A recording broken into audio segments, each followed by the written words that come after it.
Vamos a adentrarnos en una de las fuerzas más potentes y misteriosas de la naturaleza. Una fuerza que, casi por accidente, definió el siglo XX y que ahora mismo podría ser la clave de nuestro futuro energético.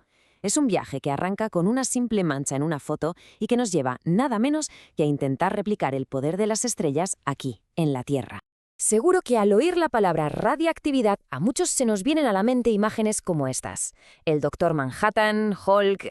Ya sabemos, la idea de que la radiación te da superpoderes o te convierte en un monstruo verde. Es algo que tenemos grabadísimo por la cultura popular. Y claro, la pregunta es obligada. ¿Qué hay de verdad en todo esto? Para entenderlo tenemos que aparcar un momento la ciencia ficción y meternos de lleno en la ciencia real, que, oye, visualmente es menos espectacular, pero os aseguro que conceptualmente es mucho, mucho más alucinante. Porque en el fondo, en su esencia más pura, la radioactividad es esto. No es una fuerza maligna ni un invento humano. Es un proceso de estabilización. Ocurre constantemente en la naturaleza. Es simplemente un núcleo atómico que está buscando el equilibrio. A ver, una buena forma de visualizarlo es pensar en una torre de piezas. Si la torre es inestable, si se tambalea porque tiene demasiadas piezas o están mal puestas, ¿qué hace? Pues soltar lo que le sobra, para no caerse. Ese sobrante, esa energía que libera el núcleo para estabilizarse, es la radioactividad. Ni más ni menos. Y aquí es donde la historia se pone de verdad interesante, porque algo tan fundamental para entender el universo no se descubrió siguiendo un plan maestro. ¿Qué va? Fue una de las chiripas más grandes y afortunadas de la historia de la ciencia. Nos vamos a París, 1896. Un físico, Henri Becquerel, está estudiando unas sales de uranio. Él creía que necesitaban luz del sol para emitir unos rayos misteriosos. Pero claro, sale un día nublado, así que, frustrado, lo guarda todo en un cajón. Las sales de uranio y, justo debajo, unas placas fotográficas bien envueltas. Días después, cuando va a revelarlas, se encuentra con algo imposible. Las placas están veladas, manchadas, como si les hubiera dado la luz. La única explicación era que el uranio emitía su propia energía, sin sol, sin nada. Y esa es la clave. Hizo falta que alguien viera esa anomalía, esa mancha. Y en lugar de descartarla, pensara, ojo, aquí pasa algo gordo. Y esa persona fue Marie Curie. Fue ella la que cogió la anécdota del cajón de Becquerel y la convirtió en una ciencia completamente nueva. Se dio cuenta de que era una propiedad del propio átomo. Y de hecho fue ella la que acuñó el término, radiactividad. El siguiente gran salto fue pasar de observar el fenómeno a provocarlo, a romper el átomo a voluntad. Y aquí la historia se repite, pero con un toque amargo de injusticia, porque las mentes que lo vieron primero fueron, una vez más, ignoradas. A ver, estamos en 1934. El gran físico Enrico Fermi bombardea átomos de uranio con neutrones. ¿Su conclusión? Que había creado elementos totalmente nuevos, más pesados que el uranio. Y claro, siendo Fermi, toda la comunidad científica le dio la razón. Caso cerrado. Pero siempre hay un pero. Hubo una voz disidente, la de una química alemana, Ida Noddack. Ella leyó el trabajo de Fermi y propuso una idea que en ese momento sonaba a locura. Su pregunta, que vemos aquí, fue, en esencia, la primera descripción teórica de la fisión nuclear, 5 años antes de que se descubriera oficialmente. ¿Y por qué nadie le hizo ni caso? Pues fue una mezcla de varios factores. Primero, la idea de que un núcleo se pudiera romper era impensable, iba contra toda la física del momento. Pero, seamos sinceros, el sesgo de la época fue brutal. Era química, no física. Y era mujer. Su idea simplemente se barrió debajo de la alforma. Y la historia no acaba ahí, porque años más tarde fue otra mujer, Lise Meitner, a quien el mismísimo Einstein llamaba nuestra Marie Curie, la que encontró la explicación física de lo que estaba pasando. Se dio cuenta de que esa pequeña masa que desaparecía al romperse el uranio se convertía en una cantidad brutal de energía, siguiendo la famosa ecuación de Einstein.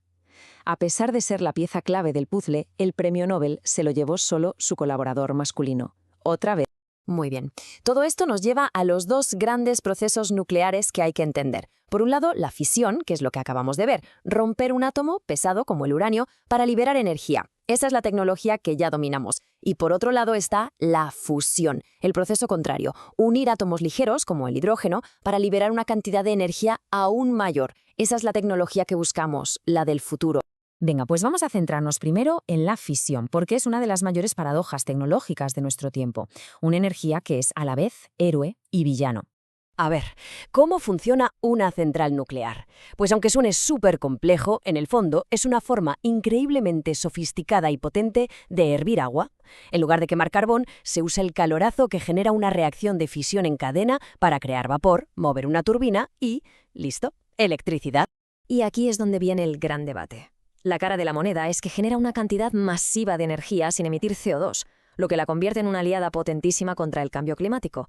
La cruz, pues la conocemos bien, la seguridad de los reactores con Chernóbil o Fukushima en la memoria y el problemón de qué hacemos con unos residuos que siguen siendo peligrosos durante miles de años. Y todo este dilema nos lleva directamente a la gran promesa, a la búsqueda del santo grial de la energía, la fusión nuclear. La idea de construir, literalmente, una estrella en una caja.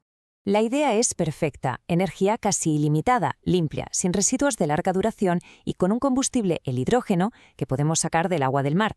¿Dónde está el truco? Pues que es dificilísimo. El reto fundamental es vencer la fuerza de repulsión brutal que sienten los núcleos atómicos entre sí. Hay que forzarlos a unirse.